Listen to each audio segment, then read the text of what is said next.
నేను దేవుని నుండి ప్రభువైన యేసుక్రీస్తు నుండి కృపయు సమాధానం మీకు కలుగును గాక. ఆమేన్. దయచేసి అందరు కూర్చోవాలని మనవి. దేవుని ప్రశస్త నామానికి మహిమ కలుగును గాక. మన ప్రభువు ప్రియరక్షకుడైన యేసు ప్రభుల వారు మనలను మన కుటుంబాలను సంరక్షించి తన హస్తాల చాటున భద్రపరిచి త్రిత్వము తర్వాత 19వ ఆదివారపు ఆరాధనలోనికి మనల్ని నడిపించి ఆయన సన్నిధిలో ఆయన ఆరాధించి స్తుతించి ఆయన వాక్యాన్ని ధ్యానించే భాగ్యాన్ని మనకి ఇచ్చినందుకే మొదటిగా తండ్రి దేవుడు కృతజ్ఞతాస్తుతులు చెల్లిస్తున్నాను. ఆయన ఆత్మతోనూ సత్యంతోనూ ఆరాధించడానికి కూడి వచ్చి మీ అందరికీ ప్రభుపేట వందనాలు. అందరికి వందనాలు. దేవుడు మిమ్మల్ని మీ కుటుంబాలను మెండుగా దీవించును గాక. ఆమేన్. ఈ దినముగా ఏర్పాటు చేయబడిన లేఖన భాగాలను మనం చదువుగా విన్నాం. పత్రిక పాఠ్య భాగంగా అపోస్తలుడైన పౌలు ఎఫెసీ సంఘానికి రాసిన పత్రిక 4వ అధ్యాయం 22 నుంచి 28 వరకు ఉన్న లేఖన భాగాన్ని, అలాగే సువార్త పాఠ్య భాగంగా మత్తయి సువార్త 9వ అధ్యాయం 1 నుంచి 8 వరకు ఉన్న లేఖన భాగాన్ని చదువుగా విన్నాం. ఈ లేఖన భాగాల నుంచి ఈరోజు మనము ఏర్పరచుకున్న లేదా నేర్చుకోవాలనుకుంటున్న అంశము యేసు క్రీస్తులో నూతన జీవితం. యేసు క్రీస్తులో నూతన జీవితం. వాస్తవానికి మనము కొన్నిసార్లు మన జీవితాల్లో పశ్చాత్తాపడుతూ ఉంటాం. అయ్యో ఇది నేను చేస్తేనే, చేయకుండా ఉంటే బాగున్నావు, లేకపోతే ఇది ఇలా జరిగిపోయిందే, జరగకుండా ఉంటే బాగున్నావు, లేకపోతే మళ్ళీ వెనక్కి వెళ్ళి దాన్ని సరిదిద్దుకునే అవకాశం వస్తే బాగున్నావు, పలానా రోజున ఆ తప్పు నేను చేశాను, చేయకుండా ఉంటే బాగున్నావు అని అనిపిస్తూ ఉంటుంది. కానీ వాస్తవానికి అది జరగని పని కదా. వెనక్కి వెళ్ళి మన జీవితాన్ని దిద్దుకునే అవకాశం మనకు లేదు, ఎవరికీ లేదు. కానీ ఒక కొత్త జీవితాన్ని ప్రారంభించాలనే కోరిక, ఆశ అందరికీ ఉంటుంది. అది ఒకవేళ నెరవేరాలి అని అంటే మనుష్యులుగా మన జీవితాల్లో మనం అది నెరవేర్చుకోలేం. కానీ ఒకవేళ రక్షకుడైన యేసు ప్రభువుని ఆశ్రయిస్తే మాత్రం ఒక కొత్త జీవితాన్ని మనం ప్రారంభించడానికి అవకాశం ఉంటుందని ఈరోజు లేఖనాలు మనకు తెలియజేస్తాయి. అయితే ఈ కొత్త జీవితాన్ని ప్రారంభించడానికి మనము చేయవలసిన కొన్ని పనులు ఉన్నాయి. ఇల్లు కట్టడానికి సిద్ధపడిన వాడు చేయవలసిన పనులు కొన్ని ఉంటాయి, అవునా? అంతే కదా. పనివారిని సిద్ధపరచుకోవాలి, కావలసిన వనరులు సిద్ధపరచుకోవాలి, కావలసిన వస్తు సామాగ్రిని సిద్ధపరచుకోవాలి. అలా కాకుండా ఇల్లు కట్టడం అవ్వదు. అలాగే కొత్త జీవితాన్ని ప్రారంభించాలి అనుకునేవాడు ఎవరైనా చేయవలసిన పనులు కొన్ని ఉన్నాయి. ఆ పనులు ఏంటన్నది ఈరోజు యేసు ప్రభు వారు అలాగే వాక్యం ద్వారా మనకి పౌలు జ్ఞాపకం చేస్తూ ఉన్నారు. చదువుకున్న సువార్త పాఠ్య భాగంలో యేసు ప్రభు వారి దగ్గరికి ఒక పక్షవాయువు రోగం కలిగిన వ్యక్తిని కొంతమంది మోసుకొని తీసుకొస్తారు. ఆయన కపెర్నహూము ఇంట్లో ఉన్నప్పుడు, ఒక ఇంట్లో కపెర్నహూము పట్టణంలో ఒక ఇంటిలో ఆయన బోధిస్తున్నప్పుడు ఆ ఇల్లంతా మనుషులతో నిండిపోయింది. అందులో ఆయన బోధ వినేవారు, ఆయన బోధను విమర్శించేవారు అందరూ ఉన్నారు. శాస్త్రులు కూడా ఉన్నారు అక్కడ. ఆయన ఏం బోధిస్తాడు, ఏ తప్పు బోధిస్తే పట్టుకుందామని శాస్త్రులు ఎదురు చూస్తున్నారు. ఆయన బోధ వినాలనే ఆశతో వచ్చిన వారు ఉన్నారు. అలా ఇల్లంతా నిండిపోయింది. అలా నిండిపోయిన ఇంటిలో యేసుప్రభు వారి మధ్యన నిలబడి బోధిస్తున్నాడు. ఆ సందర్భంలో ఒక పక్షవాతం రోగం కలిగిన వ్యక్తిని కొంతమంది మోసుకొని తీసుకొచ్చారు. లోనికి వెళ్ళడానికి అవకాశం లేదు.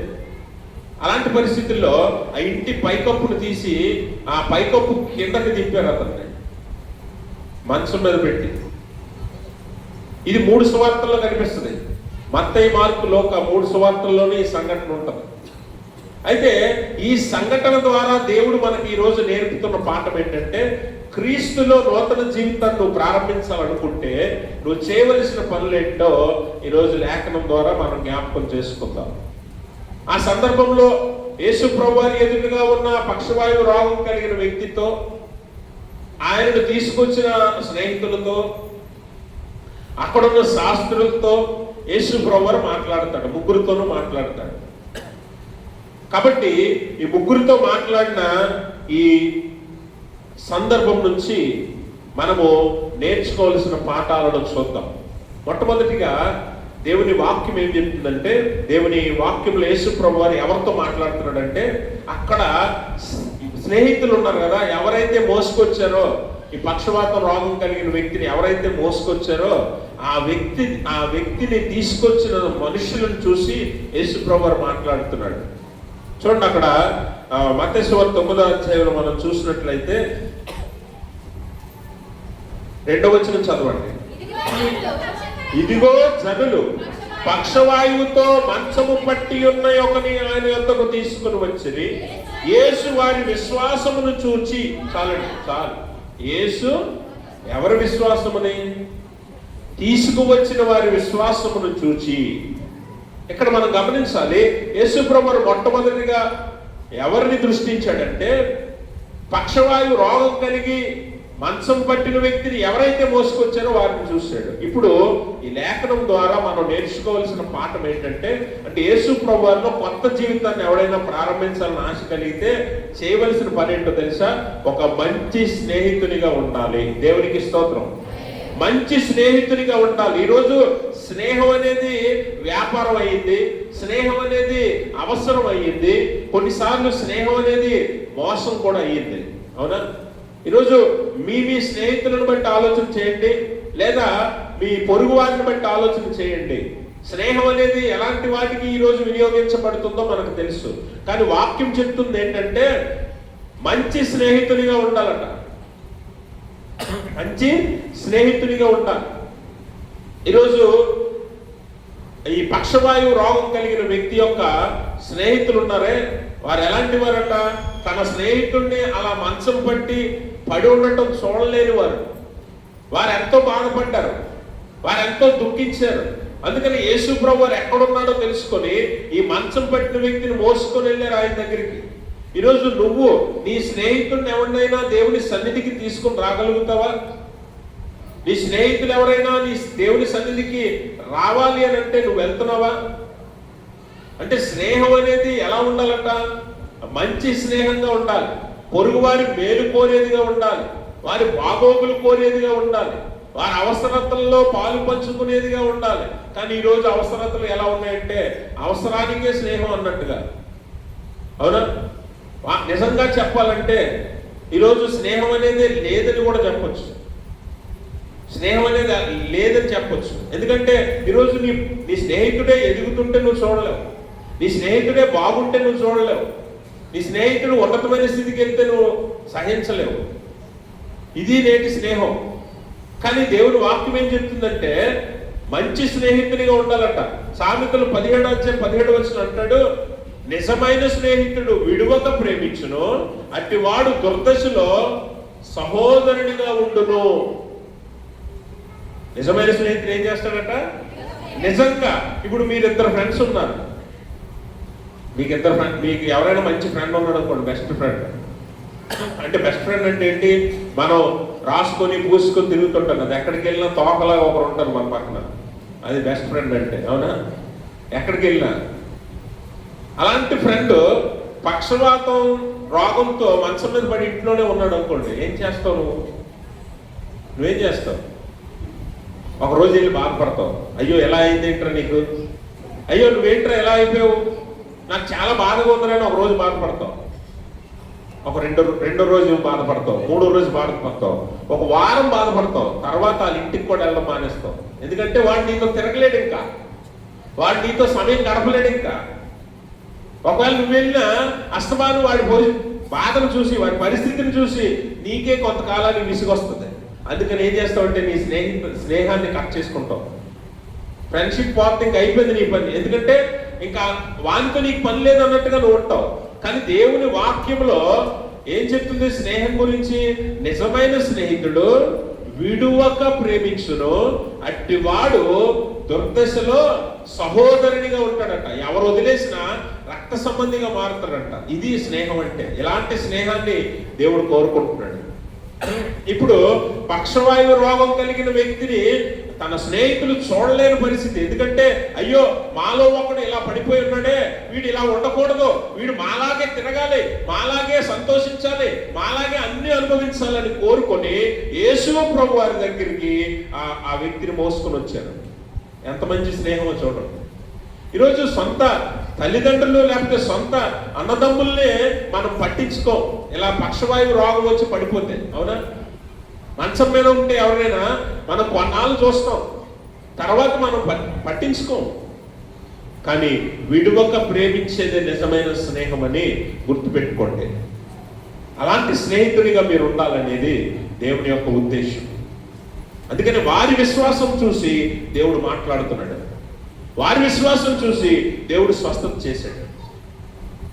కాబట్టి నీ పొరుగు వారిని, నీ బంధువులను, నీకు నెలవైన వారందరినీ కూడా నువ్వు ప్రేమించేవానిగా, మంచి స్నేహం కలిగిన వానిగా, నువ్వు స్నేహితురాలిగా, స్నేహితునిగా నువ్వు ఉండాలి అని దేవుని వాక్యము తెలియజేస్తుంది. అలాగే ఒక మంచి విశ్వాసి ఏం చేస్తాడో తెలుసా? ఒక మంచి విశ్వాసి స్నేహితులను కూడా ఎంచుకోవడంలో జాగ్రత్త వహిస్తాడు. ఎవరితో పడితే వాళ్ళతో స్నేహం చేయడు. అందుకే ఒక ఆయన అంటాడు, surround your self with the right people. సరైన వ్యక్తులతో నువ్వు స్నేహం చేస్తే నీ జీవితం ఉన్నతంగా ఉంటుందట. సరైన వ్యక్తులతో నువ్వు సహవాసం చేస్తే నీ జీవితం వెలిగించబడుతుందట. నువ్వు విశ్వాసివి కాబట్టి నీ జీవితం కూడా విశ్వాసుల మధ్యలో ఉండాలి, అవిశ్వాసుల మధ్యలో ఉండకూడదు. అవిశ్వాసులతో సహవాసం చేయకూడదు. కాబట్టి స్నేహితుడు, మంచి విశ్వాసి స్నేహితుడిని జాగ్రత్తగా ఎంచుకుంటాడు. ఎవరితో స్నేహం చెయ్యాలో కూడా జాగ్రత్తగా పరిశీలించి చేస్తాడు. చూడండి, సామెతల గ్రంథము 12వ అధ్యాయము 16వ వచనం చదవండి అమ్మా. మూఢుడు కోప, తర్వాత మింగేస్తున్నారు, కోప అంటున్నారు. తర్వాత ఏంటి? మూఢుడు కోపపడినని నిమిషములోనే బయలుపడును. వివేకి వివేకి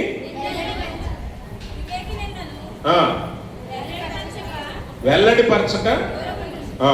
అంటే మీరు గమనించాలి, స్నేహితుల్లో ఎలాంటి వారు మన స్నేహితులు ఉన్నారన్నది చూసుకోవాలి. మూఢుడా వివేకియా?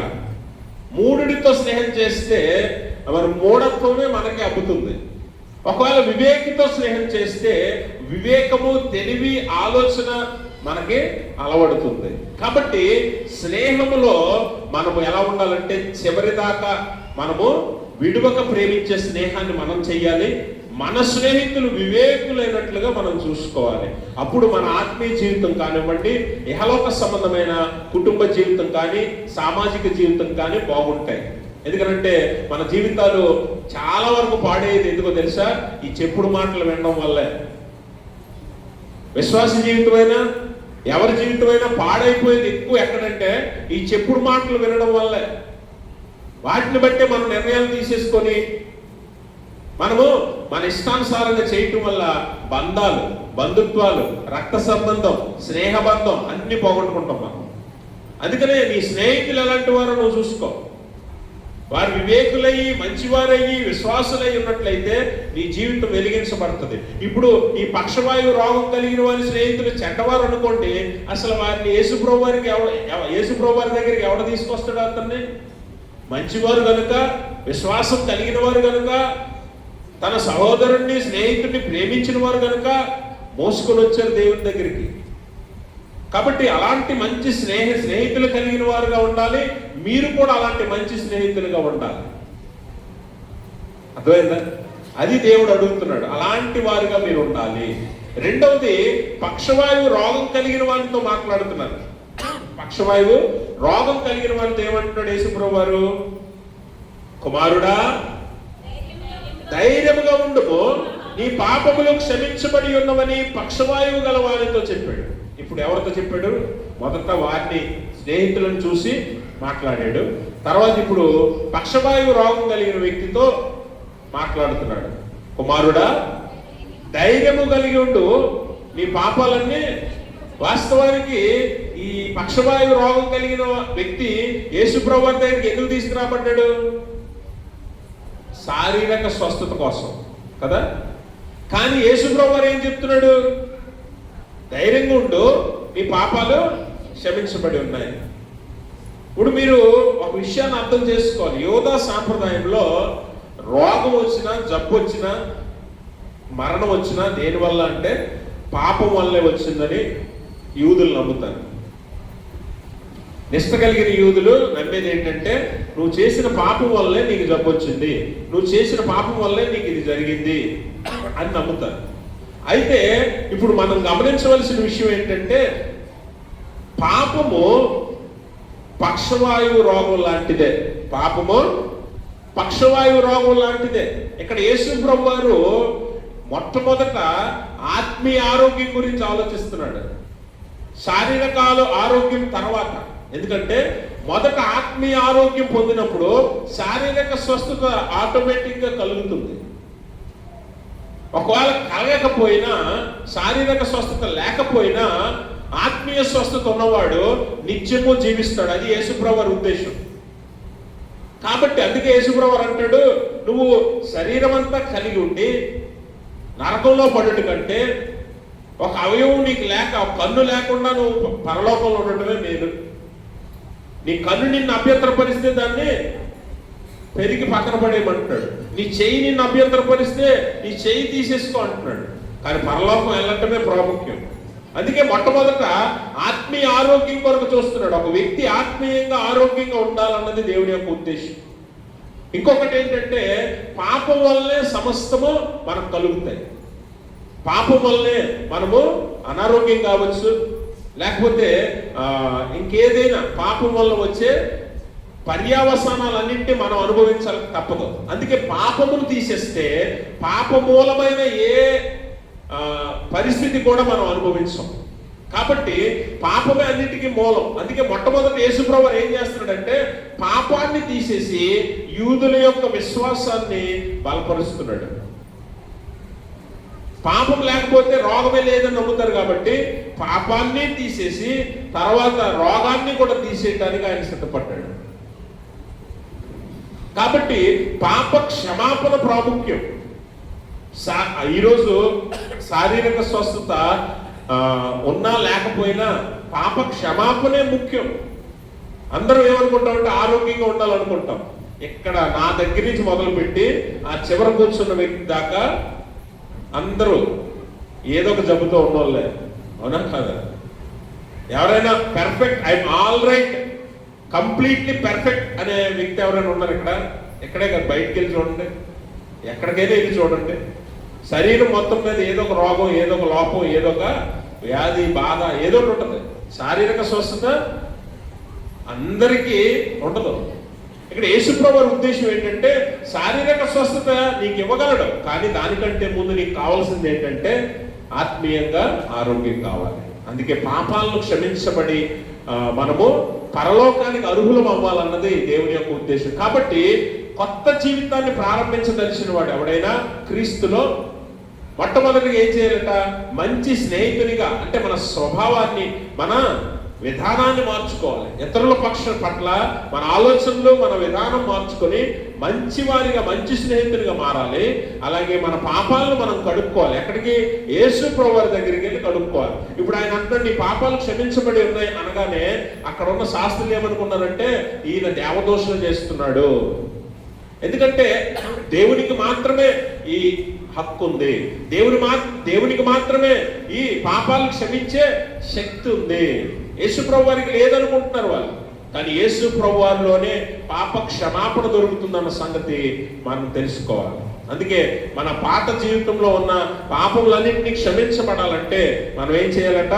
యేసు ప్రభు వారి దగ్గరికి రావాలి, కొత్తగా మారాలి. ఇప్పుడు తెల్ల పేపర్ని మనం తెల్లగా కొత్తగా ఉన్నప్పుడు చూస్తాం, దాని మీద పిచ్చి గీతలన్నీ గీసేసిన తర్వాత ఎలా ఉంటుంది? చూడటానికి బాగోదు. మళ్ళీ నీ చేతికి ఇచ్చి దీన్ని తెల్ల పేపర్గా చేయంటే అవుద్దా? అవదు. కానీ దేవుడి దగ్గరికి వస్తే దాన్ని తెల్లగా మార్చగలరట. దేవునికి స్తోత్రం. మన జీవితాలను కూడా అంతే. మన జీవితాలను కూడా పాపాలతో నిండిపోయిన మన జీవితాలనట కడిగి పరిశుద్ధపరచగలరట. అందుకని మనం ఒకసారి మొదటి యోహాను పత్రిక 1:9 చదువుదాం. స్పీడ్గా చదవాలి.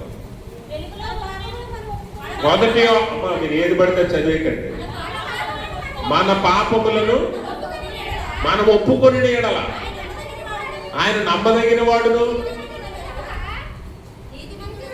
నీతిమంతుడును గనుక ఆయన మన పాపములను క్షమించి సమస్త దుర్నీతి నుండి మనల్ని పవిత్రులుగా చేస్తాడంట. అంటే మాసిపోయిన నీ బతుకుని, చిరిగిపోయిన నీ బతుకుని, మురికి గుడ్డలుగా మారిపోయిన నీ బ్రతుకుని ఎలా మారుస్తాడంట? మళ్ళీ కొత్తగా మార్చగలడంట. దేవునికి స్తోత్రం. మళ్ళీ ఒక నూతన జీవితం నీకు ఇవ్వగలడంట దేవుడు.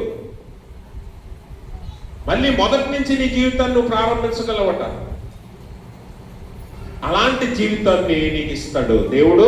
మన పాపంలో కడిగి పరిశుద్ధులుగా చేస్తాడు. అందుకే దావీదు అడుగుతాడు కదా, ప్రభువా దేవా హిస్సోపుతో నన్ను కడుగు, హిమము కంటే తెల్లగా నన్ను చేయమంటాడు. ఎందుకంటే పాపముల నుంచి మనకి విమోచన కలుగు చేసేది, మన పాపములను కడిగేది యేసు ప్రభువు మాత్రమే. అందుకే మొట్టమొదటిగా ఆయన ఆ మాట మాట్లాడుతున్నాడు, నీ పాపాలు క్షమించబడ్డాయి, ఇక్కడి నుంచి నువ్వు భయపడాల్సిన పని లేదు, బాధపడాల్సిన పని లేదు, ఇక్కడి నుంచి నువ్వు పరిశుద్ధుడివి అని ఆ వ్యక్తితో చెప్పి అతన్ని ధైర్యపరుస్తున్నాడు. అతని విశ్వాసాన్ని కూడా దేవుడు బలపరుస్తున్నాడు. అందుకనే లేఖనంలో అంటాడు, దేవుని వాక్యం అంటుంది కదా, ఆయన పొందిన దెబ్బల చేత మనకు ఏం కలుగుతుంది? ఆయన పొందిన దెబ్బల చేత మనకు స్వస్థత కలుగుతుంది. అంటే పాపం వలన, నువ్వు చేసిన పాపం వలన నువ్వు పొందవలసిన శిక్ష ఆయన పొంది నీకేం కలుగు చేశాడు? స్వస్థతనిచ్చాడు. అంటే ఇక్కడ పాపము అలాగే స్వస్థత రెండిటికి మనకు సంబంధం ఉంది. అందుకే మనం చేసిన పాపాలను బట్టి మనకు స్వస్థత కావాలి. ఆ స్వస్థత ఏంటంటే శారీరకంగా మాత్రమే కాదు కానీ ఆత్మీయంగా కూడా మనం స్వస్థపడాలి. అందుకే మొట్టమొదటి నీ పాపాలు క్షమించబడి ఉన్నవని ఆయనతో చెప్పి తర్వాత నీ పరుపెత్తుకు నువ్వు వెళ్ళాను అంటాడు. కాబట్టి ఆత్మీయ స్వస్థత అవసరం. ఆత్మీయ స్వస్థత, ఆత్మీయ ఆరోగ్యం మనకి పరలోకానికి అర్హతనిస్తుందన్న సంగతి మనం జ్ఞాపకం చేసుకోవాలి. కాబట్టి ఎఫెసీ పత్రిక 1వ అధ్యాయము 7వ వచనంలో కూడా ఒక చక్కని మాటను పౌలు మాట్లాడతాడు. అమ్మా, దేవుని కృపా మహదైశ్వర్యమును బట్టి ఆ ప్రియునియందు ఆయన రక్తము వలన మనకు విమోచనము కనుక, అనగా మన అపరాధములకు క్షమాపణ కలిగి. చాలండి, క్షమాపణ ఎక్కడ కలుగుతుందట? యేసుక్రీస్తు ప్రభుల వారి రక్తము దగ్గర కలుగుతుంది. అందుకనే ఆయన యొద్దకు రమ్మని చెప్తున్నాడు. కొత్త జీవితం ఎవడైనా ప్రారంభించాలంటే యేసు ప్రభు వారిని ఆశ్రయించాలనేది ఈ లేఖనం ద్వారా యేసు ప్రభు వారిని జ్ఞాపకం చేస్తున్నాడు. అందుకే వారి పాపాలకు అంటే ఆయన రాగానే పక్షవాయు రోగం కలిగిన వ్యక్తిని తీసుకురాగానే ఆయన లేపి బాగుపరిచి పంపేయచ్చు యేసు ప్రభు వారు. కానీ ఆయన నేర్పాలనుకున్న పాఠం ఏంటంటే నీ పాపాలు కూడా క్షమించబడాలంటే యేసు ప్రభు వారి దగ్గరికి రావాలి. నువ్వు ఆయన యొద్ద, ఆయన రక్తములో నువ్వు కడగబడాలి. అప్పుడు నువ్వు పరిశుద్ధురాలిగా మారుతావు. మూడోది యేసు ప్రభు వారు జ్ఞాపకం చేస్తుంది ఏంటంటే ఆయన అధికారానికి నువ్వు లోపడాలి. ఆయన అధికారానికి నువ్వు లోపడాలి. ఆయన అధికారం ఎలాంటిదట? ఆయన అధికారం ఎలాంటిదంటే ఆయన అక్కడ మూడో వ్యక్తులు ఎవరంటే ఇక్కడ శాస్త్రులు. చూడండి, శాస్త్రులు ఏం చేస్తున్నారు?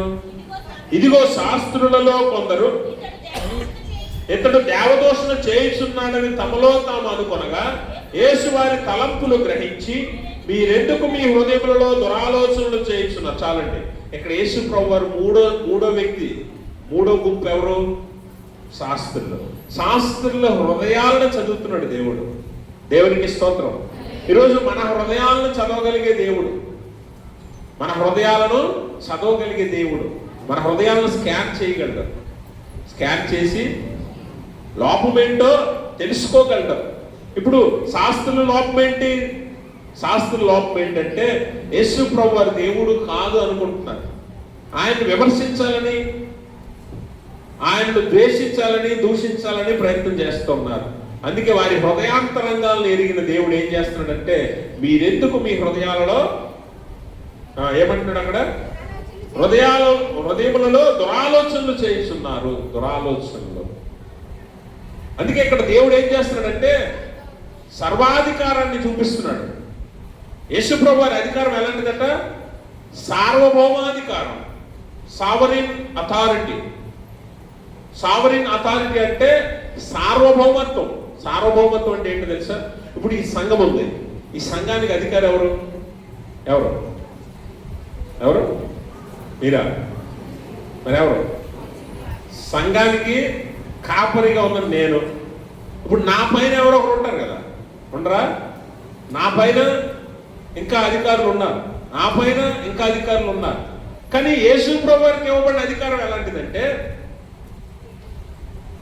సార్వభౌమాధికారం. ఇది ఎలాంటిదంటే ఆయన పైన ఎవడు ఉండడు, ఆయన పైన ఎవడు ఉండడు, ఆయన పక్కన ఎవడు ఉండడు. అంటే ఆయనకు సమానమైన వాడు కానీ, ఆయనకు సరిపోయిన వాడు కానీ, ఆయనకు సాటి అయిన వాడు కానీ, ఆయనకు పైన ఉన్నవాడు కానీ ఎవడు లేడు.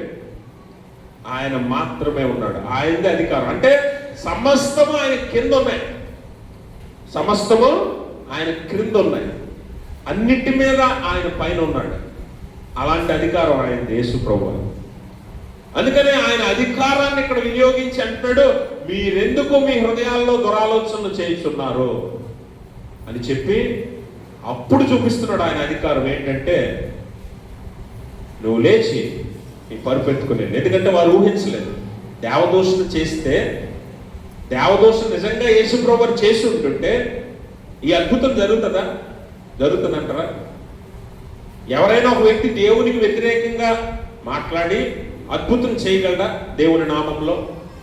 యేసు ప్రభువారు దేవదోషణ చేయలేదు అనే ప్రూఫ్ అక్కడే దొరుకుతుంది. దేవుని ఆయనే సర్వాధికారము కలిగిన వాడు, ఆయనే దేవుడు అనే విషయాన్ని తెలియజేస్తూ నాకే సర్వాధికారం ఉందని చెప్తూ యేసు ప్రభువారు దాన్ని నిరూపించడానికి మొదట ఏం చెప్పాడంటే ఇతని పాపాలు క్షమించబడి ఉన్నవి అని చెప్పటం సులభమా, నీవు లేచి నీ పరుపెత్తుకుని ఇంటికి వెళ్ళు అని చెప్పటం సులభమా అని ప్రశ్న వారిని అడిగి, ఎందుకంటే రెండు ఎవరు చేయలేరని తెలుసు వారికి కూడా, రెండు ఎవరు చేయలేరని తెలుసు, మనుషులు ఎవరు చేయలేరని తెలుసు.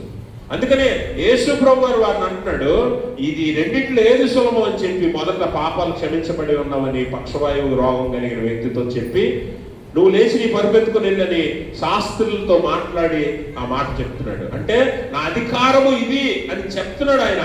ఈ అధికారము సార్వభౌమాధికారము.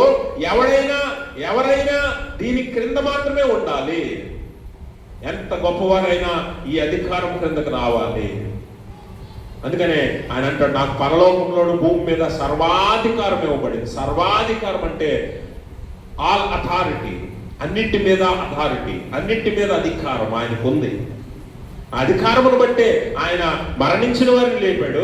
ఆ అధికారమును బట్టే అనేక మంది రోగులను స్వస్థపరిచాడు. ఆ అధికారమును బట్టే గాలిని గద్దించాడు. ఆ అధికారమును బట్టే సముద్రమును నెమ్మలపరిచాడు. ఆ అధికారమును బట్టే సర్వకార్యాలు ఆయన చేయగలిగాడు. ఒక మనుషుడు ఎవరు చేయలేడు ఇది. కాబట్టి ఆ అధికారం క్రిందకు నువ్వు వస్తే నీ జీవితంలో అద్భుతం జరుగుతుంది, నీ జీవితంలో మార్పు వస్తుంది, నీ జీవితం నూతనంగా ప్రారంభించబడుతుంది. సామెతల గ్రంథం 3వ అధ్యాయం 6వ వచనంలో నీ ప్రవర్తన అంతటిలోనూ ఆయన అధికారానికి ఒప్పుకో అంటున్నాడు. ఆయన అధికారానికి నువ్వు ఒప్పుకోవాలి. పక్షవాయువు రోగం కలిగిన వ్యక్తి ఆయన అధికారానికి ఒప్పుకున్నాడు. అందుకే ఆయన లేచి నీ పరుపెత్తుకుని వెళ్ళానంటే వాస్తవానికి పక్షవాయువు రోగం వ్యక్తి ఎలా ఉండాలి? కాళ్ళు చేతులు కదలలేని పరిస్థితిలో ఉండాలి. అలాగే ఉన్నాడు. అప్పటి వరకు మానసికంగా శారీరకంగా బలహీనపడిపోయి నిరుత్సాహపడిపోయి ఆసక్తి లేనివాడిగా ఉన్న పక్షవాయువు రోగం కలిగిన వ్యక్తిని దేవుడు బలపరుస్తున్నాడు. ఎలా అంటే నువ్వు లే అనగానే తన మానసిక స్థితి కానీ శారీరక స్థితి కానీ తను బలపరుచుకుంటున్నాడు. దేవుడు అతన్ని లెమ్మనప్పుడు నమ్మకంతో లేచాడు, విశ్వాసంతో లేచాడు. నేను లేవలేని ప్రభా అలా, కాళ్ళు చేతులు నాకు పనిచేయవు ప్రభా, పక్షవాయువు ఉంది కదా నేను లేవలేను అని అట్లా దేవుని మాటకు విధేయత చూపించి ఆయన లెమ్మనగానే లేచాడు. ఆయన అధికారానికి ఒప్పుకున్నాడు. ఈరోజు మనం కూడా ఆయన అధికారాన్ని ఒప్పుకున్నప్పుడు మన జీవితాలతో దేవుడు అద్భుతాలు చేస్తాడు. మన జీవితాలను కొత్తగా మారుస్తాడు, నూతన పరుస్తాడు. అలా నూతన పరచడానికి నువ్వు ఆయన అధికారం కిందకి వెళ్ళాలి. అదేనా యేసులో నూతన జీవితం ప్రారంభించాలనుకుంటే నువ్వేం చేయాలట? ఆయన చెప్పినట్లుగా ఒక మంచి స్నేహితునిగా ఉండాలి. ఆయన యొక్క నీ పాపాలను కడుక్కొని పరిశుద్ధునిగా మారాలి.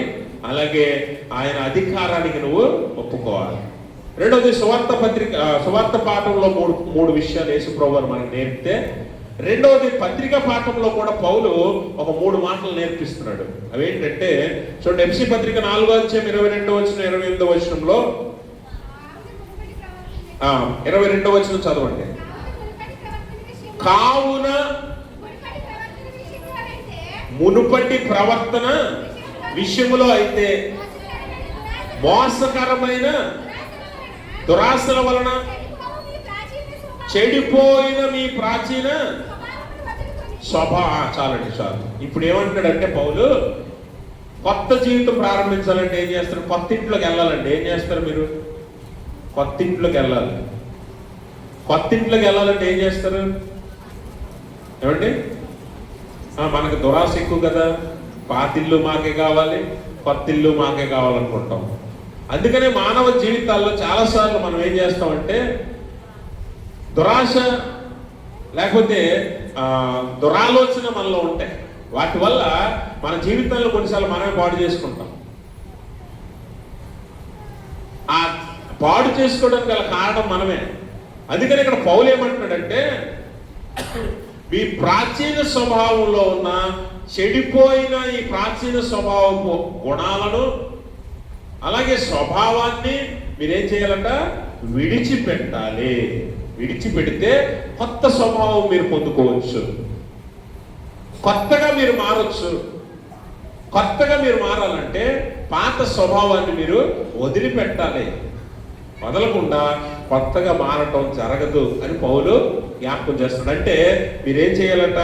మీ ఇప్పటి వరకు అంటే క్రీస్తు అధికారం క్రిందకి రానంత వరకు మీరు మీ సొంత అధికారాన్ని, మీ చిత్తవృత్తిని, లేకపోతే మీ ఇష్టాన్ని, లేకపోతే మీ ఆలోచనలు తలాంతలు నెరవేర్చుకొని మీ జీవితం అంతా, పాత జీవితం అంతా పాపంతోనూ, చెడిపోయిన ఆలోచనలతోనూ, దురాశలతోనూ, లేకపోతే దుష్టాలోచనలతోనూ నింపేశారు.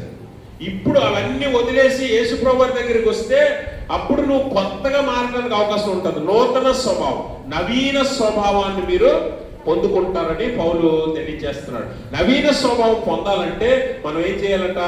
పాత స్వభావాన్ని విడిచిపెట్టాలి అని దేవుని వాక్యము జ్ఞాపకం చేస్తుంది. ఎందుకంటే వాస్తవానికి దేవుడు మనల్ని సృజించింది ఎలాగా? ఆయన స్వరూప స్వభావాలతో మనల్ని సృజించాడు. అవునా? ఆయన స్వరూపాన్ని, స్వభావాన్ని మనకిచ్చాడు.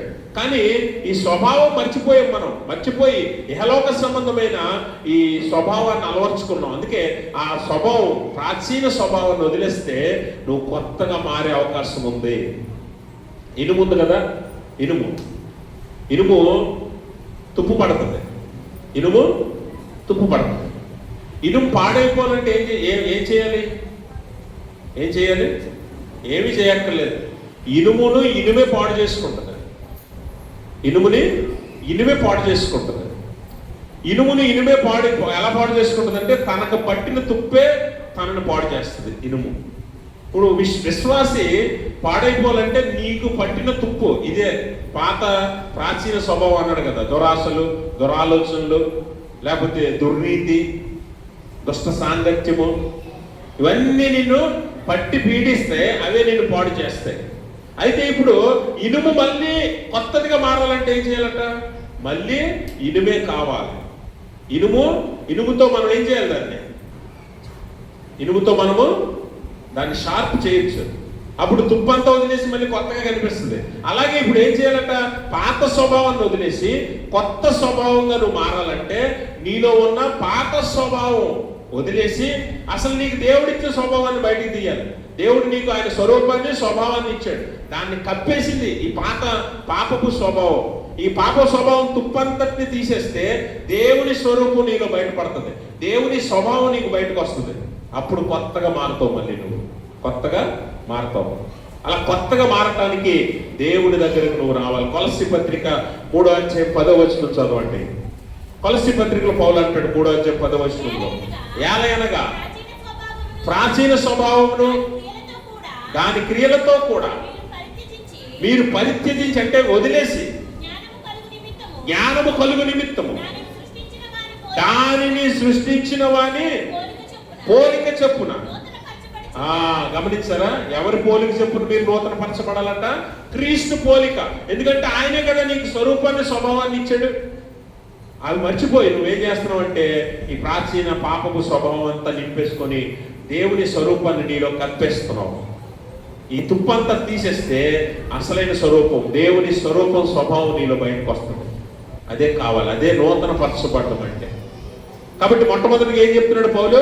నీ పాత స్వభావాన్ని వదిలేసి కొత్తగా మారిపో, కొత్తగా మారాలి. రెండోది ఏమంటాడంటే సత్యాన్ని మాట్లాడు, కోప్పడద్దు. దేవునికి స్తోత్రం, దేవునికి స్తోత్రం. సత్యాన్ని మాట్లాడు, కోప్పడద్దు. సత్యం ఏంటి? చూడండి, ఎప్పుడైనా సత్యం మాట్లాడేవాడు స్వతంత్రుడిగా ఉంటాడు. దేవుని వాక్యం అంటది కదా, సత్యం మిమ్మల్ని. అబద్ధం ఆడేవాడు ఏం చేస్తాడంటే అబద్ధానికి బానిస అయిపోతాడు. ఎందుకంటే ఒక అబద్ధం ఆడిన తర్వాత దాన్ని కప్పిపుచ్చుకోవడానికి ఇంకో అబద్ధం ఆడాలి, దాన్ని కప్పిపుచ్చడానికి ఇంకొక అబద్ధం ఆడాలి. ఈ అబద్ధాలన్నింటినీ కొన్నిసార్లు ఏం చేయాలనిపిస్తుంది అంటే నీకు అబద్ధం ఎలాగ చెప్తాం కాబట్టి ఈ అబద్ధాన్ని నిజం చేయాలనిపిస్తుంది. నిజం చేసే క్రమంలో నువ్వు పాపం చేస్తావు, తప్పులు చేస్తావు, దోషాలు చేస్తావు. అంటే చివరికి నువ్వు బానిస అయిపోతావు పాపానికి. కాబట్టి అబద్ధం వద్దట, సత్యమే మాట్లాడు. గుచ్చుకున్నా, నొప్పి వచ్చినా, అవతల వాడికి బాధ వచ్చినా సత్యమే మాట్లాడు, నిజమే మాట్లాడు. సత్యాన్ని నువ్వు ప్రేమిస్తే సత్యం ఎప్పుడు నీకు బలంగా ఉంటుందట. నీళ్ళు సత్యం ఎప్పుడు నిన్ను ఎవరి ముందు తల ఉంచుకునేలా చేయదట. కానీ అబద్ధం ఏదో ఒక రోజు నిన్ను తలదించుకునేలా చేస్తుంది. అందుకని సత్యమే మాట్లాడు. అలాగే ఏమంటున్నాడు?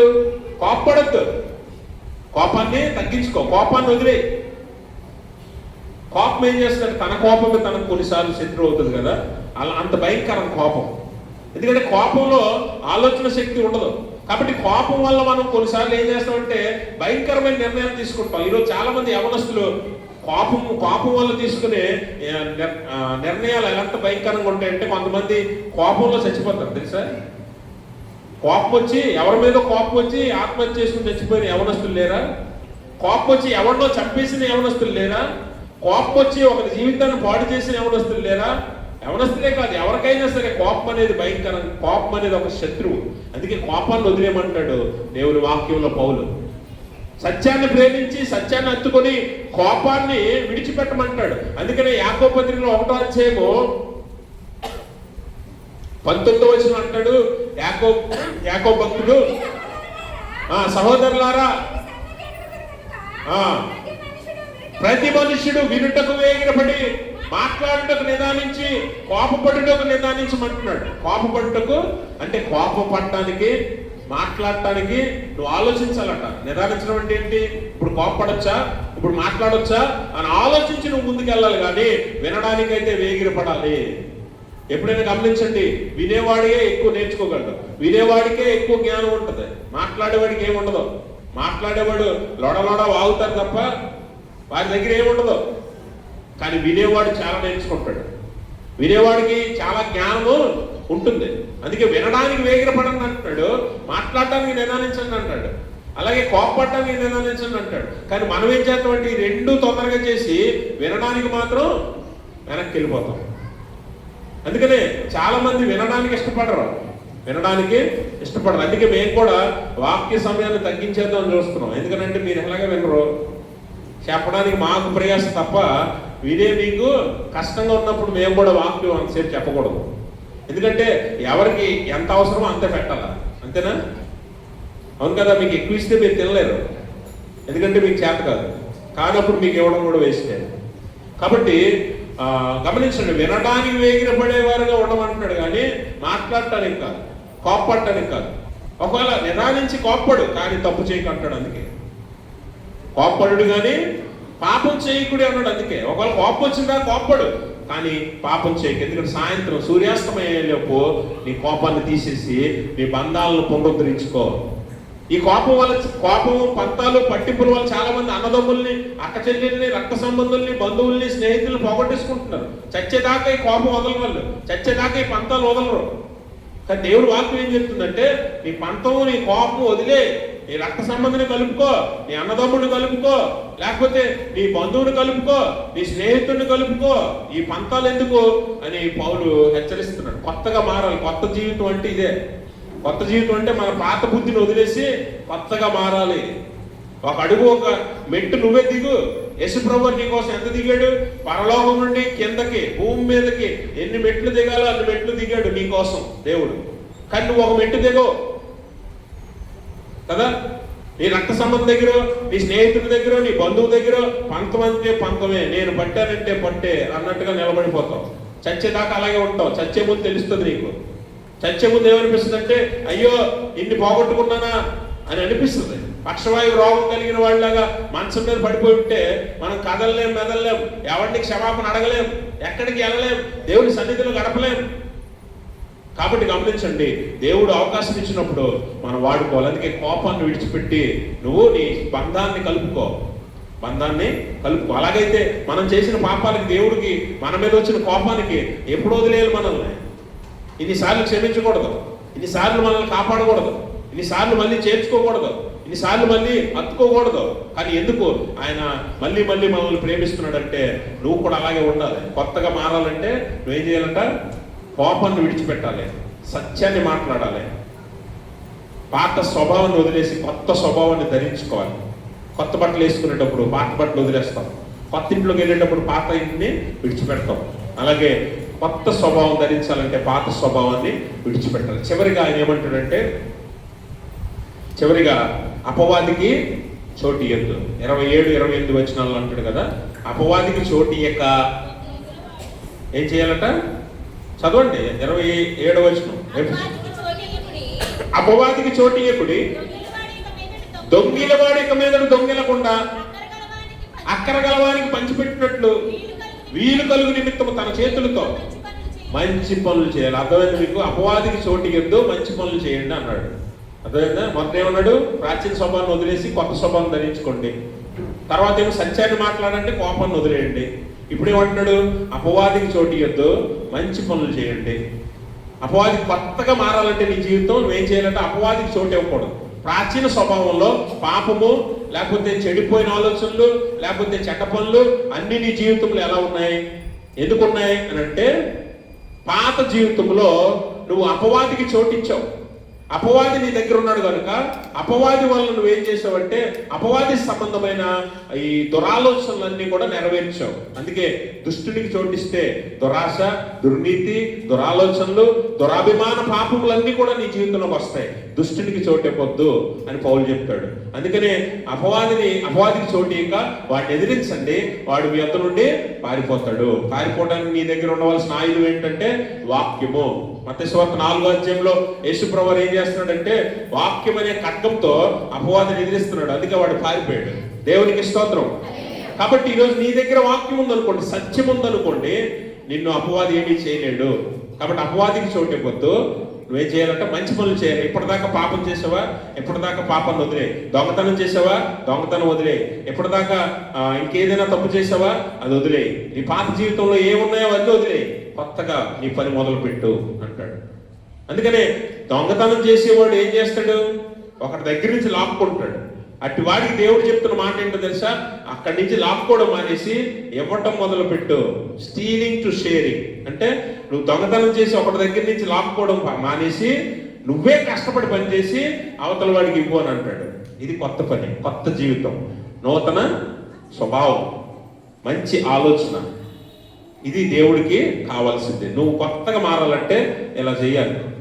నువ్వు మారవు, నీ ఆలోచనలు మారవు, నీ బుద్ధి మారదు, నీ అన్నిటికీ దేవుల్లో కొత్తగా మారవు అని అనుకుంటే నువ్వు ఎప్పటికీ కూడా పరలోకాన్ని చూడవు. కాబట్టి గమనించండి, దేవుల్లో నూతన పరచబడాలంటే, మళ్ళీ కడగబడాలంటే మనం ఏం చేయాలంట? మన పాత స్వభావాన్ని విడిచిపెట్టాలని పౌలు పత్రికలో అంటాడు. పాత స్వభావం పూర్తిగా వదిలేసి దేవుని యొద్దకు వచ్చినప్పుడు ఈ పాపాలు క్షమించబడతాయి, కడగబడతాయి, పరిశుద్ధపరచబడతాయి. అలాగే దేవుని అధికారం క్రిందకు నువ్వు వస్తావు.